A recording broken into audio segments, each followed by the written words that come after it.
one from the South 40 Bowl. Tom Miller along with Rick Smythe for the Coors Silver Bowl. It's the final tournament of the regular season, and Rick, it ought to be a dandy scratch bowling today, and it's definitely up to the best man to win. That's right, Tom. We're looking for some good bowling from the scratch bowlers around the state. Randy Boughton has averaged 220 to lead the tournament. It took 215 to make the show, so there should be some good bowling. Okay, and we'll be back with our first game right after this. Final tournament of the regular season, Rick, and a little bit different way of qualifying. Maybe you could explain it. Yes, it is, Tom. It's a trios tournament. We have the trios event with the maximum team average of 580 for the three bowlers. And as the bowlers bowled the trios event, they also took their scores and put that towards the singles portion of it. And this is how we've taken the top 5 bowlers out of the singles portion. Now, I know in the past we've had the handicap type of situation, but this time it's going to be head-to-head competition, scratch bowling, and you put the monkey on each one's back, right? The best man to win. That's right, Tom. You'll see a different game today. There'll be more psychological warfare between the bowlers rather than the handicap relying on it, and it's just a different caliber of bowlers. What can we expect in terms of the people that are coming new versus people that have been here? I'm not so sure it's going to make too much difference once they get used to the lights and the cameras. They've all bowled each other in past tournaments, so it's going to be a little bit of reputation. We join the first game in progress in the third frame.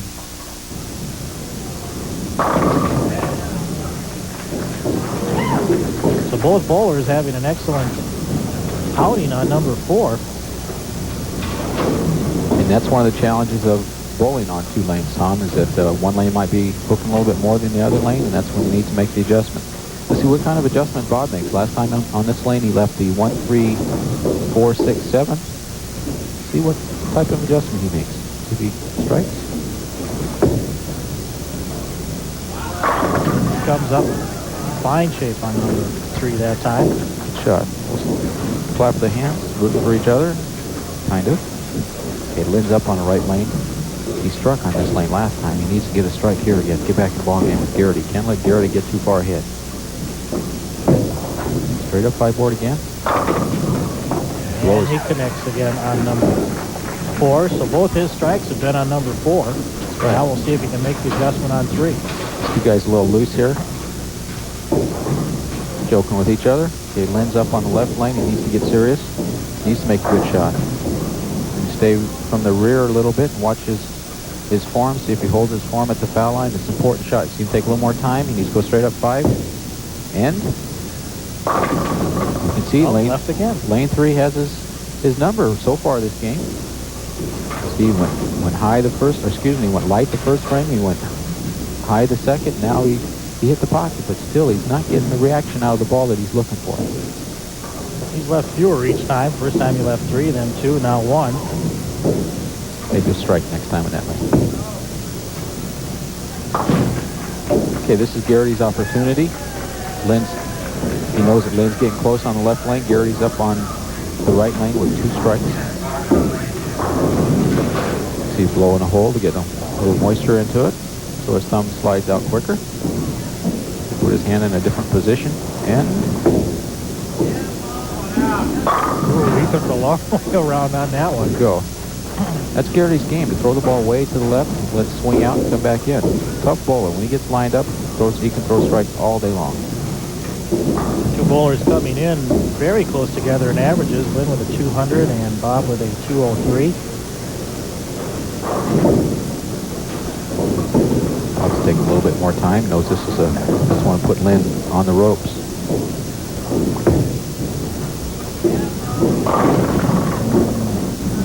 Came in a little bit light that time. Right, well, watch lane 3. Lane 3 might be a little bit tighter than lane 4. Didn't seem to want to break like it did on lane 4. That's right. Someone like Bob who throws the ball the way he does with a lot of spin, a lot of crank, likes to see the ball break on the back end. When his ball doesn't break, that's when he gets a little bit of a problem. Tightens up his swing, or someone like Lynn goes straight up the boards. Bob Garrity has 83 in the 4th. Lynn Austermuhl has 68 in the 4th. So it's 15 pins difference. Lynn is down, and he must start striking right now. He's on the good lane right now, and he does convert. There you go. See, the right lane is hooking a little bit more for Lynn. The left lane seems to be a little bit tighter for both players. This is, once again, Lynn's in a position that he needs to throw a strike. Get back in this ball game. This one here will get it down about 4 or 5 pins difference. See Lynn taking a little more time studying the lane, or the approach, sets himself. This is a must strike. He will probably strike at this point. You have to say he almost passed him. Oh, now I left the opposite side. And he's still trying to figure out what's going wrong on number 3. Good point. You see the ball is just not quite finishing for him, Tom. Okay, he needs to stand way to the left on the approach, which he's doing. Shoot cross lane using the 3rd arrow or the 4th arrow. Good cover. Now we get down to the crunch time as far as Lynn's concerned. He's got to figure out that number 3 lane in a hurry. That's right. One more shot on that. Garrity is up lane 4. He's on a spare. Comes in good. You can see that time there, Tom, the ball hooked a little bit more for him on the back end, and he tripped the 6-pin out. Good shot from Bob. We can watch something a little different in Bob is his bent elbow. When he delivers the ball, as he swings, you can see his elbow's bent underneath the ball, much like Don Carter or even Earl Anthony. Watch his wrist is broken, of course. Right there. See how he's bent the elbow? Whoop. That one looked... that one walked the tightrope down there for a minute. He could be a tough one to contend with today. Lynn needs this one. Needs to get back in this game right here. Needs to start at this point. Straight up 5-board. 8-pin. His ball is not quite finishing for him. Right now you have to start thinking if it gets mental because he's had so much problems on 3, whether that's starting to carry over. You're right. It's possible that now that he missed his good lane, he's going to go and hit his lane, his other lane. He goes for the 8-pin, straight down the lane. Good cover.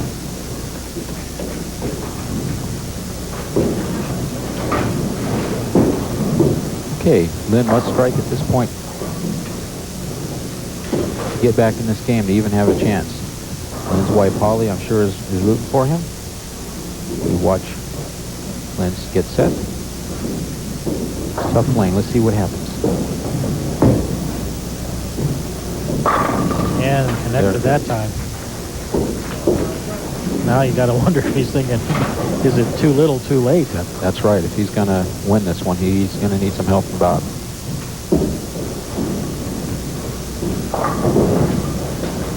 Bob gets this one, it will pretty much cinch this match. Looks good. The solid 7-pin. That's, again, his ball's hooking more for him on that lane, and you see the ball just came in and snapped right off and sent the 4-pin flying around the 7. It's a good shot for Bob. Got a couple of left-handed bowlers in today's tournament. And watch this. Good cover. He wasn't too sure about that when he let her go. Situation. Bob Garrity needs a mark. Any kind of mark, he wins the first match. Mark in a good count. As we said, Lynn Austermuhl appearing in the finals in a couple of tournaments so far this year. You got to have some good competition for him to be bowling out of that number 5 slot. And Bob Garrity has sure proven it here right now in his first game. So Bob Garrity goes on to win the first match here this afternoon in the Silver Bullet, and he'll be back to take on Scott Buckingham in the second match right after this. We're in the 5th frame in the second game. 21 pins down now through 3, but he's working on his strike, so now he wants to try and string a couple together. Right, if he gets this strike, we're 11 pins difference. Let's see what kind of adjustment he makes. He's lowering the ball in his stance, so the ball will roll sooner. We'll see what happens. He needs to make the ball hit. Whoa, he got some action out of that one. And he came in light. That's surprising. Some of them hitting the pocket and leaving them, and he came in light that time and got the carry. That's the minor adjustment Scott's able to do through his experience and practice. And you see Garrity's taking a little bit more time. He knows that Scott's can go off the sheet, so Garrity needs to put some pressure back on Scott. Right lane. And, ooh, that's going to hurt. We talked about that pressure, and there's a reaction. You see he's discussed it with himself. His natural game is to throw the ball left and swing it out and let the ball hook back, and he just cut his swing short. He just went a little bit straight. Still see he's shaking his head. He felt the pressure with Scott Buckingham coming on. Picks up 2. But now he leaves the door open for Scott Buckingham. I was going to ask if there was an advantage to bowling a couple of games as Bob has now. But it seems like that pressure can get to you no matter how many you bowl. That's right. You have to have every shot be your most important. Now this is an important shot for Bob. See him making his adjustment with his feet, moving his feet to the left. He's on a tighter lane. He wants to move out. Let's hope it doesn't hook too high. And gets it. See, the adjustment he made was to move out into the drier portion of the lane, and the ball did hook a little bit high for him. Scott Buckingham's up on the right lane. It's an important shot. Bob didn't like the hit, but he'll take the carry.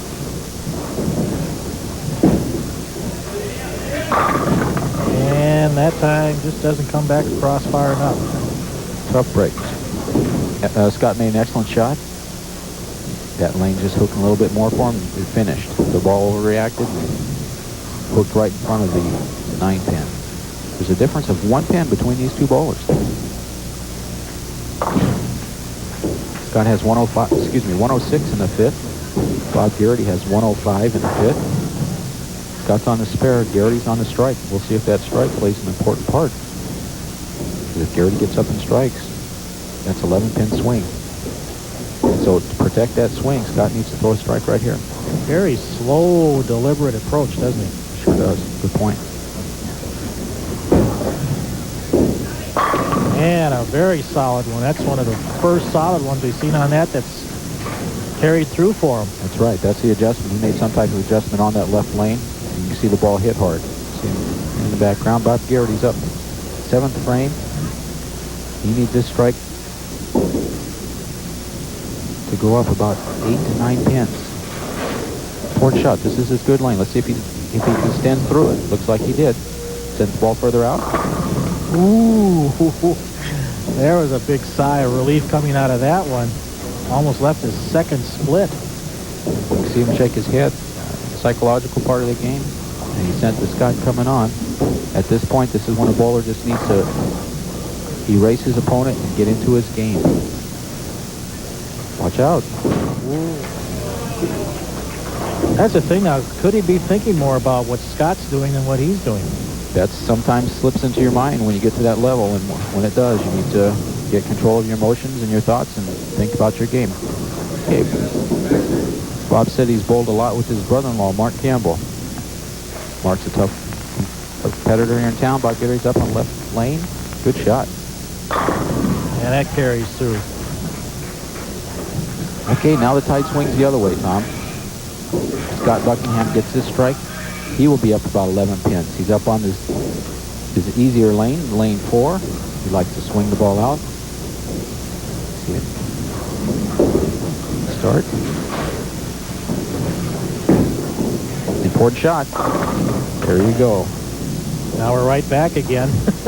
And now the big key comes in, what you can do on what you're working on, because now Scott could be working off a spare where Bob could be working off a strike again. And that 10th frame could really loom important.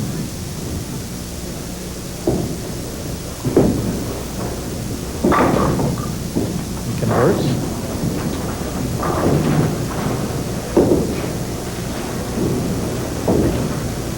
Okay, we'll watch Scott, and we'll watch him. As strong as he is, he gets his legs underneath him, and when he does that, the ball goes further out on the lane. He creates a lot of leverage in that way. Let's watch how far the ball goes out on the lane across the foul line.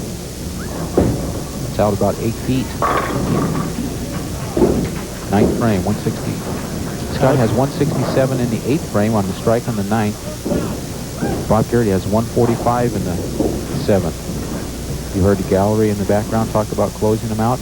Bob Garrity's going to get up and throw in the 9th and 10th frame, and if he strikes out, he closes Scott. If he doesn't, Scott can still win. Now his big thing is he's got to close 10 on number 3. Important shot right here. Right. Oh. They're rooting it down. Yeah, as we said, coming into that 10th now is going to be a big one. Psychological part of the game. Both bowlers are tough competitors. A little pressure on each one of them. Crucial shot. They haven't made the good shots in the crucial points. Still a 2-pin difference, and Bob Garrity now hoping to strike out in the 10th, but he's got to do it on bowler's tough lane so far this afternoon, number 3. And the thing about it, too, he must strike out to put some pressure on Scott, but even if he does strike out, he can't close Scott out. The best Bob Garrity can do is 215. The best Scott can do is 227. But Garrity must strike out to put pressure on Scott. That's Garrity's job right now. He got one.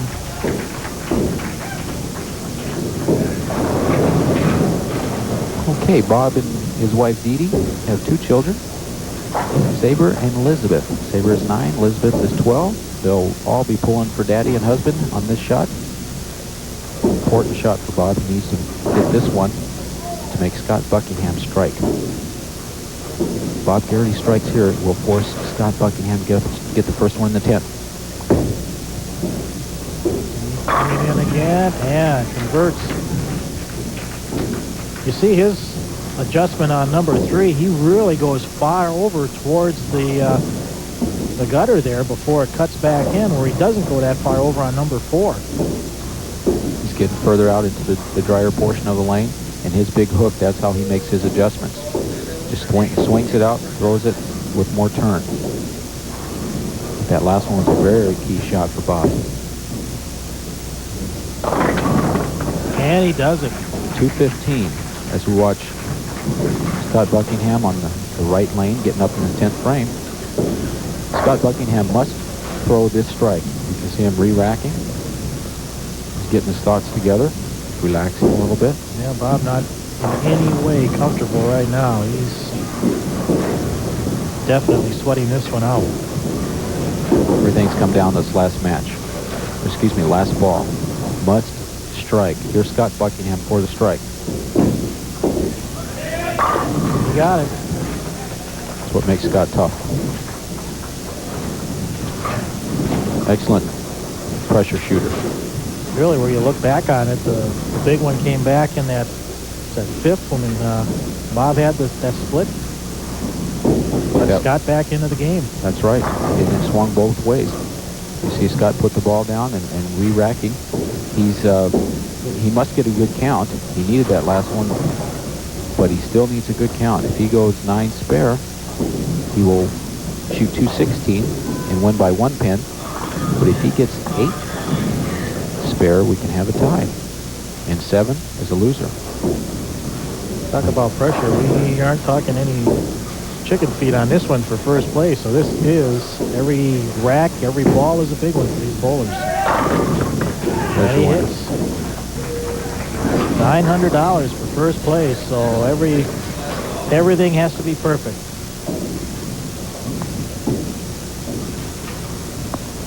So that takes care of our second one as Scott Garrity moves on now. And he'll be taking on Ken Gordon in our third match, and we'll be back with all that right after this. Join the third match in the second frame. Puts it out, and nope. Again, left lane. The ball's not quite finishing for Scott. That's how he started out the last game. That's right. Watch Scott as he throws this ball straighter at the 10 pin. He'll change his hand position, throw the ball hard, just go end over end. See the ball go real straight for him. Another one of Scott's talents is being able to change his release and hand position. Make the ball hook, make the ball go straighter. Ken Gordon, no stranger to bowling, works at the pro shop, Jewel Lake Bowl. Guess lunch break he can practice, huh? There you go.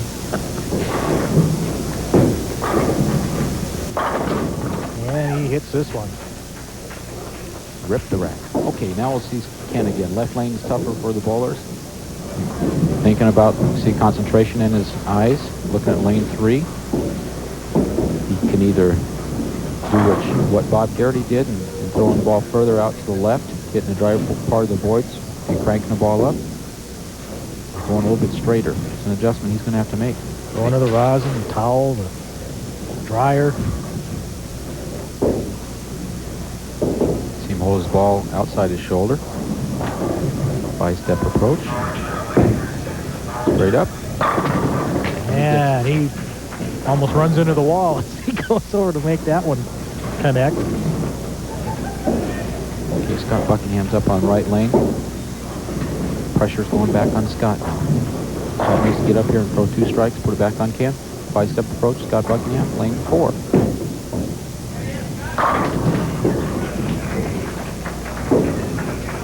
So Scott gets a good mark off of that spare, but once again, Ken Gordon working off a double. Here again, Ken made Scott finish on the left lane. This is an important shot. He needs this to put some pressure back on Ken. Left lane's a little bit tighter. Ball's not finishing for them. Let's see what happens. He hits. He made it finish, didn't he? That makes the match about even now.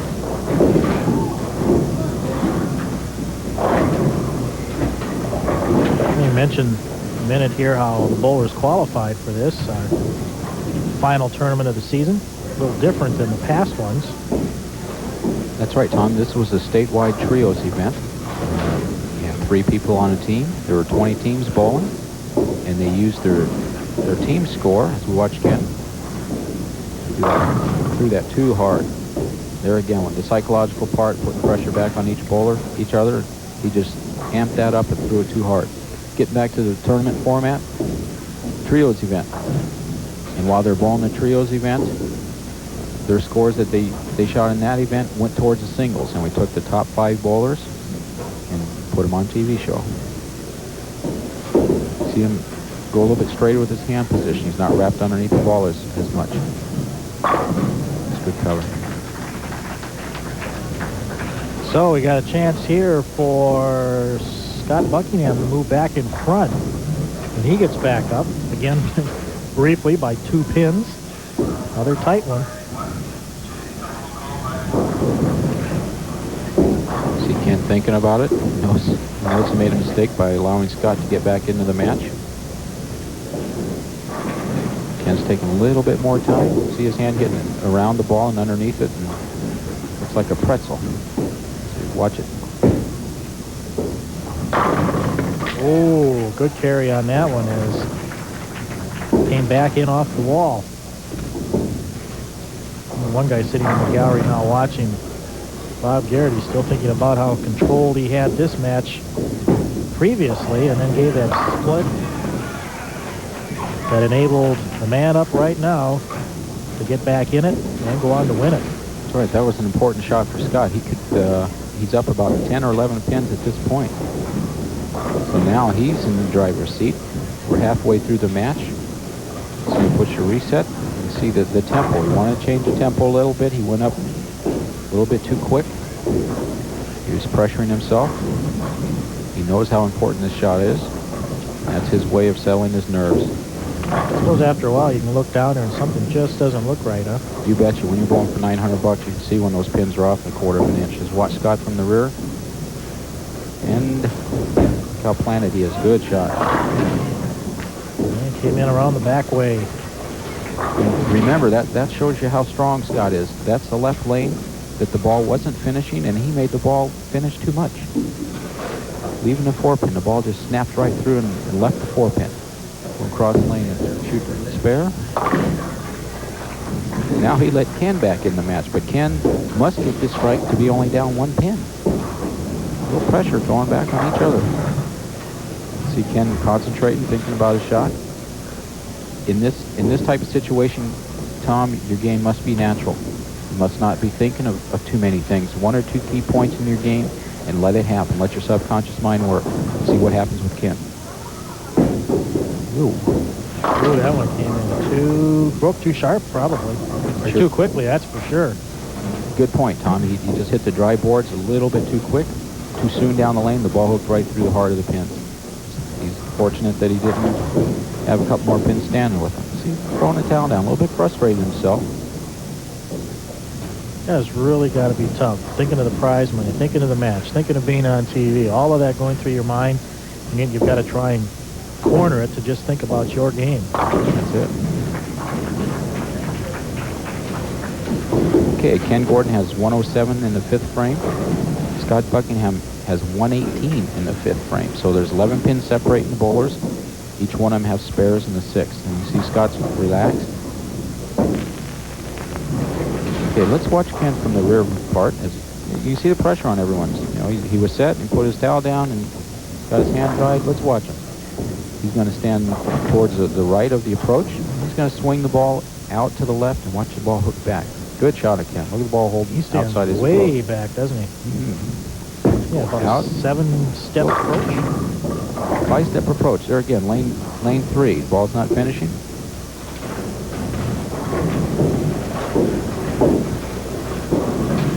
Okay, let's watch him again. See how far to the right he stands on the approach. He's going to kill the ball. First of all, let's watch his hand position.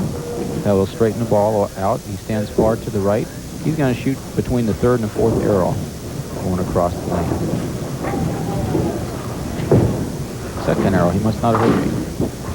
We use one of those arrows, whatever it takes. Good cover for Ken. Scott Buckingham on the right lane. We missed it a couple of times in practice. That's an unusual lead for Scott, especially on lane 4. Lane 4 is hooking a lot for him on the back end, and in that one, the ball just kind of ran out of gas when it went through the pins.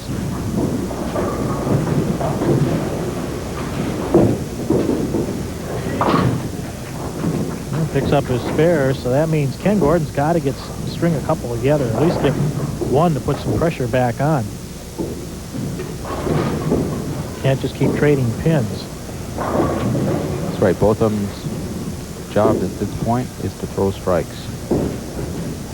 Scott Buckingham going straight up 5-board, using the soft urethane ball again, 5-step approach. Very deliberate. And blows the rack. Solid. He did that last game too. Started out slow on that lane and then really started picking it up towards the end. Once he gets zeroed in on the lane, so he's a tough customer. Yeah, now the pressure's back on Ken. He's got to come up with a couple here. That's right. Ken's up on next 2 frames. He must throw 2 strikes because he's going to finish the match last.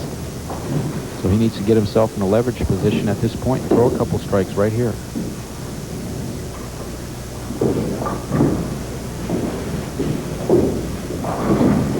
Strike and didn't sound that solid, but it got the job done. Okay, both bowlers have strikes in the 8th frame. Tom Ken has 146 in the 7th. Scott Buckingham has 157 in the 7th. Important shot for Ken. Let's watch him from the back view. Let's once again watch him how far to the right he stands. Not only that, watch how he holds his ball outside of his shoulder. It's an interesting thing that allows him to throw the ball further to the left. You see him take the time. A little more concentration. Important shot. He must have this one to get even in the match. Okay, let's see where he's getting set. Got his feet are to the right of the approach. He's going to walk left.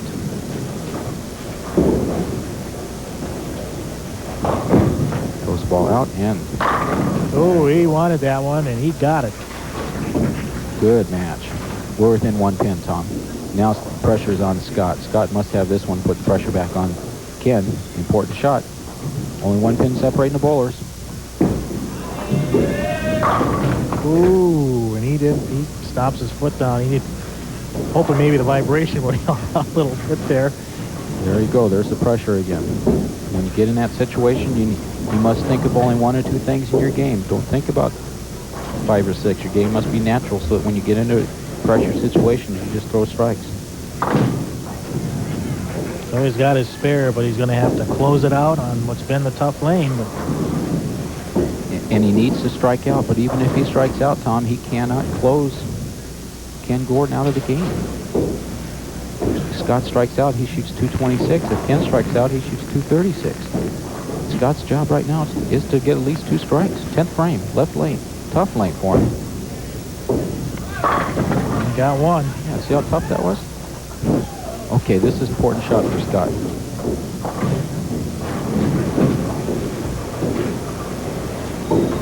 He's going to wipe the conditioner off his ball. See him spin the ball around, put a little rosin in his finger holes, and then wipes it off again.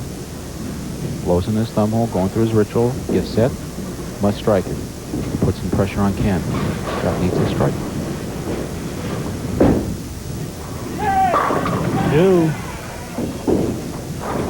Yeah, the pressure is going to be on if he can come up with a good one on this final ball. If he gets a strike here, Tom, that forces Ken Gordon to get 2 strikes to win.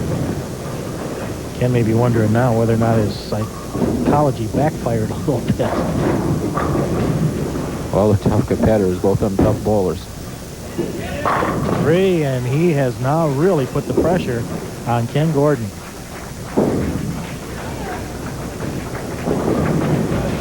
Scott acknowledging the applause of the folks on hand here to watch today. Okay, situation. Ken Gordon needs 2 strikes.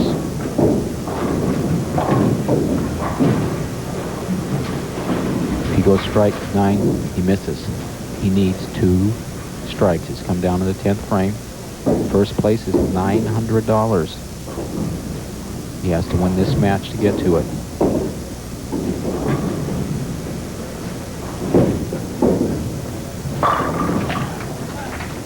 There you go. Okay, this is his important shot for him at this point. If he gets 9, he loses. He must strike and get a good count on the next ball. It's 10th frame. See him putting extra rosin back. That's the difference, Tom. You need to stay in the same ritual that you've been doing. See, he's putting a little bit more time into wiping the ball off, hitting the rosin, looking up at the score. This could be his way of getting pumped up. But you need the game to be mental. Tell you, national tour, Anchorage, Alaska, pressure is pressure, right? Buddy, you got it. Okay, let's see what happens. If he strikes here, he can be jumping up and down. If he throws the ball too hard, he can leave a ring in 7. Let's see what happens. Must strike right here. Needs this for 10. Looks good. He got it. Safe. There we go. He slid in the second. Excellent bowling. It doesn't matter. I'll slide across all 40 lanes for $900. Great shot. Okay. Keeps the ball on the lane, stay behind the foul line, and he's your winner. See, he's a little more relaxed, not quite as tense in this shot. Nice ball. And he'll close it out. 236 to 226 as Ken Gordon moves on to take on our leader, Randy Boughton, in the final match here in the Coors Silver Bullet right after this. Okay, back at the South 40 Bowl, the final game of the Coors Silver Bullet. And we've got our tournament leader, Randy Boughton, taking on Ken Gordon, the winner of our last game. And this should be another dandy. Okay, Randy Boughton is tournament leader. He chose to start on the left lane, so he finishes on the right lane. But I asked him, why did you want to start on the left lane? He said, so I can throw the first strike of the match. And let's see what happens. This has been the tough lane. Let's see if he breaks that jinx. Yeah. Good shot for Randy. These guys are good friends with each other. And maybe for the next 15 minutes, they might not be. You see Randy sitting down, wiping his brow. Ken Gordon's up on lane 4 with the nerve-wrenching victory over Scott Buckingham the last match. Came through in the clutch.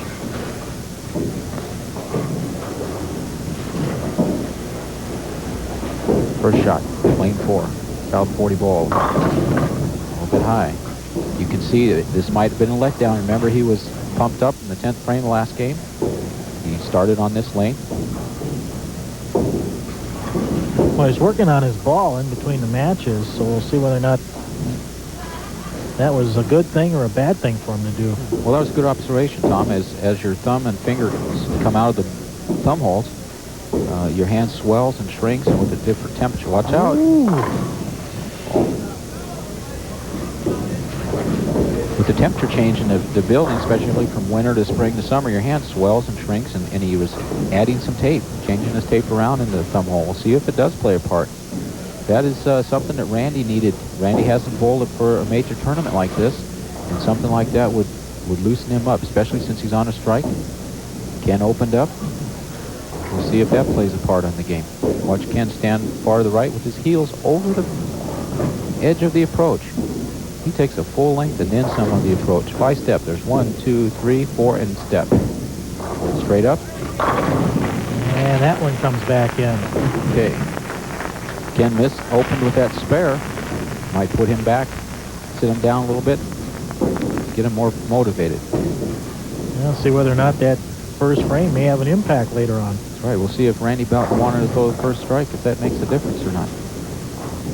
Right here is where it's going to make a difference. He needs to strike here to make that first one count. And he leaves 10. He also stands way back at the edge of the approach. Takes that long slide on his fifth. That's right. That's a good point, Tom. We can watch him later on in the match. Watch him take that long slide, his last step. Much like Marshall Holman has a long slide like that. 5 step, 2, 3. Watch his slide. See how long he slides? It's a good point. By Randy having a long slide like that, that allows his ball to get into his time with his leg. When he slides, it has a longer time for his ball to come by his foot. Okay. Randy's up 11 pins. He has 20 in the first. Ken Gordon has 9 in the first. Ken's on a strike, so that doesn't mean a great deal. Okay, let's watch the slide one more time. Watch the ball come through while he's sliding.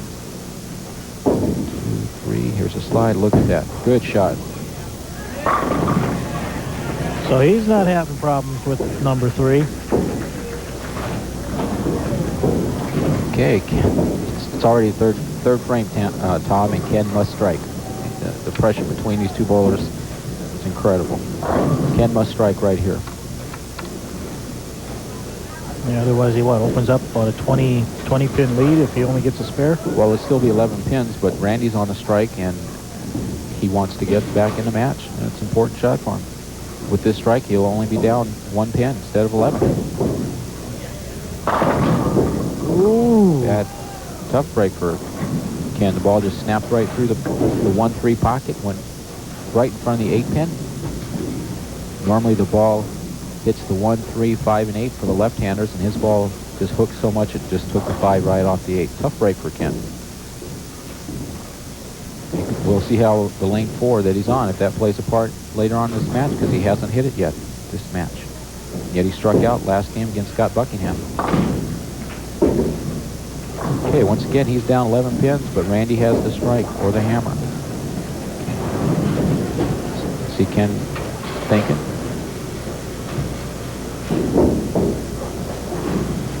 It's always easy to sit there and say you got to relax when you're sitting up in our position, isn't it? Yeah, this is the easy spot here.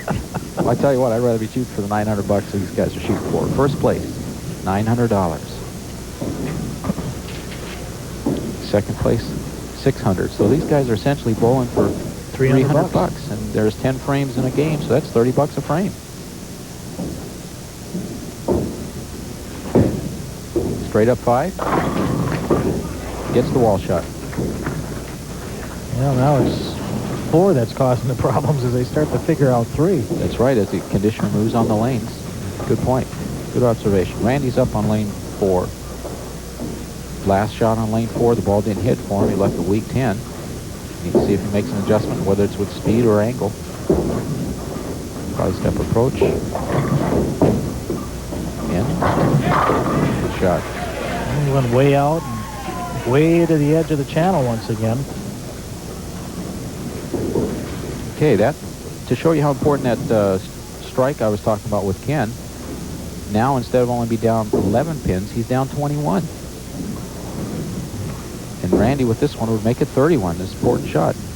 I was talking with Randy's mom, Joe Boughton, throughout this whole tournament, and I think she chewed off all her nails. She's probably chewing her nails right now. Important shot. Looks good. Okay, Randy got that strike. There's 3 in a row. Now it puts pressure back on Ken. Ken's on a strike on the 4th. He's up in the 5th frame. There's 21 pins separating the difference, the bowlers. If Ken does not strike here, it's going to be 31. Okay, Randy has never shot for a major title like this. Here he's in the title match, championship match, against someone that does it almost regularly. Ken Gordon, lane 4, South 40 bowl, needs a strike, get back in the match. Whoa. At 10, just looked like it wanted to be stubborn. They do that sometimes. Okay, we're still down 21 pins. Ken's still down 21 pins. With this strike, it would only be 11 pins. Remember that 8 pin he left 3 frames ago cost him a bunch of pins. He must get this strike to be only 11 pins down. Let's look at Ken's approach once again. Watch him step up as he's getting set. Look how that heel hangs over the edge, both of them. I wonder if that's illegal, using more approach than anyone else. Is that? Okay, 5-step approach. There's 1, 2, 3, 4, slide. Good shot. End. Well, we got a good shot of his name. And he did strike. All important, though, it's only 11 pins down that Ken is. Ken's only 11 pins down, which means Randy's up 11. And this is a crucial shot for Randy. Randy needs to make these strikes to prove to himself that he can compete against these top-notch bowlers. First time in championship match. Boy, concentration. You got it. You got it. Right there. He needs this for himself. Looks like he could stare those pins down the way he's looking at them. Got a great comment. He says, my greatest bowling experience was shooting my first 299. My most humbling was shooting my second 299. Here again, he's close, you know, and again, the strikes in these matches at this point will be a confidence builder for Randy. As we watch him get set, look at him. He's also hanging over the approach. I think I'm going to start doing that in my game. Maybe that's a secret. Only been bowling for 6 years.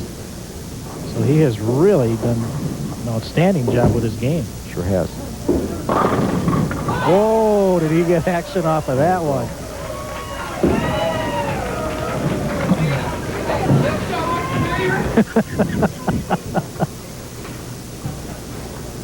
You can see the tenseness in that last shot with Randy. He sent the ball a little bit too wide. Wasn't quite as confident as the shots before, but he got the break, and that's part of it. Once he gets these types of breaks in these matches, he knows that he can compete against top-notch bowlers and win. But Ken's back is to the wall at this point. He needs to get up and throw 2 strikes himself.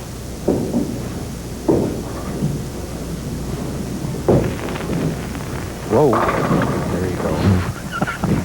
What has happened? First they couldn't get any breaks, and now they're hitting high and light, and everything's going. They're answering the occasion. Ken's come up and knows that he's bowling a tournament leader, who's averaged almost 220 for this tournament. Randy Boughton, as you see. So he rose to the occasion. Competitors in both of these bowlers. Still 21 pins down. Ken Gordon is 21 pins down. He has 109 in the 5th. Randy has 130, and they both have doubles. This strike is a must for Ken, so that he's only 11 down. Must strike here. Put pressure back on Randy.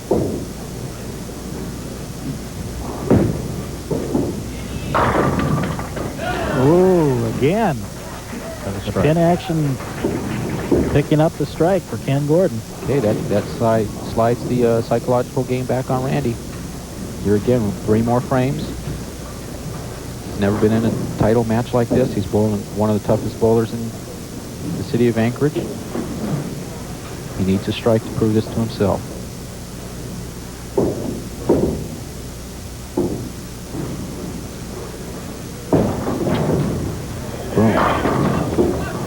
And that time it looked good, but didn't. Again, a little tentative. A little tentative. As you see, he's wiping his brow.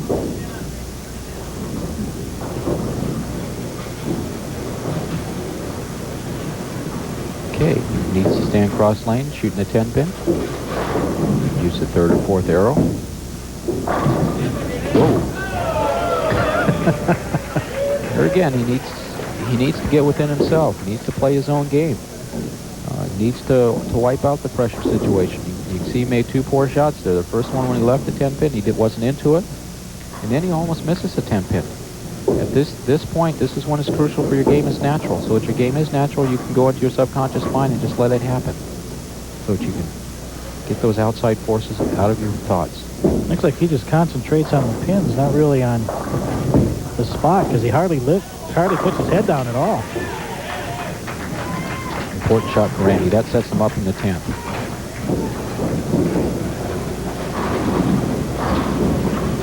Okay, wow. If Ken strikes out and Randy strikes out, we would have a tie at 259. And Ken is going to finish first. He's going to throw his 9th frame and then come over lane 3 and finish his 10th frame. And Randy still has to finish his 10th. You can see it etched on her face in the palms. Palms might be a little bit sweaty, huh? A little bit of pressure here. She said the big difference of $300 between first and second. Lane 4, Ken's on a roll. Needs a strike. Put pressure back on Randy. Ooh, and that is going to hurt. A split at a very crucial time. There again, we talked about amping it up, and he did. He just put too much on it. And these are the type of breaks that Randy needs to show them to himself that he's competitive. Your star bowler in Anchorage gets down to a crucial time and leaves a 6-8. So Randy could be sitting back thinking to himself, well, I might be able to win this tournament.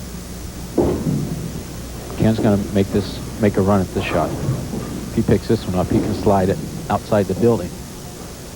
Important shot. He needs to convert this spare. 6-8. Look at this. Almost. Okay, the best Ken can do if he strikes out is 225. Randy Boughton is going at a 230 clip. So Randy would need to spare. But before Randy needs to spare, Ken needs to strike out. 10th frame. He's going to have to put the pressure on. That's right. He needs all 3 of these strikes in the 10th frame. To win. Must have it. No. There you go. So the winner looks like, unless the roof caves in, will be Randy Boughton. It's a good win for Randy. He's been knocking at the door for a long time. He's going to have many more to follow after this. We can watch Ken convert his spare. Nope. Ken shoots 203. It's good. Okay, well, so all he needs is what? 3 pins. Yeah, he just get the ball down the lane and stay behind the foul line, huh? Actually doesn't even need that. He's already got it. No, he's already won. So watch him go down and drop the ball. Look at it. You can see he just feels good, Tom. He's relaxed and he knows that it doesn't matter. You can see him smile. So the winner of the season-ending Coors Silver Bullet Tournament as he knocks off Ken Gordon in the final. And we'll be back right after this. We've seen a lot of excellent bowlers on these shows, and in case you're thinking of trying out for it next year but want to know how to improve your game to be in good competition, here's Rick Smythe with a few tips. Hi, this week we're going to talk about how to improve your bowling. Besides coming down and practicing, you can also read about bowling in the different periodicals. There's some excellent tips in these periodicals, and also there's videotapes you can watch in the privacy of your home to learn about the game. And one other good way to learn is the bowlers that we've seen on TV today, go down and ask them for a couple tips. We're more than happy to share them. So with that, good luck and good reading. And back at the South 40 Bowl, Rick Smythe getting set to present our prize money to our finalists today. Lynn Austermuhl, $180. Bob Garrity, $260. Scott Buckingham, $340. Ken Gordon, $600. And our champion today, Randy Boughton, and $900. And on behalf of Rick and all our competitors for this year's tournament, I'm Tom Miller. Thank you for joining us. Stewart Highway. Go there today.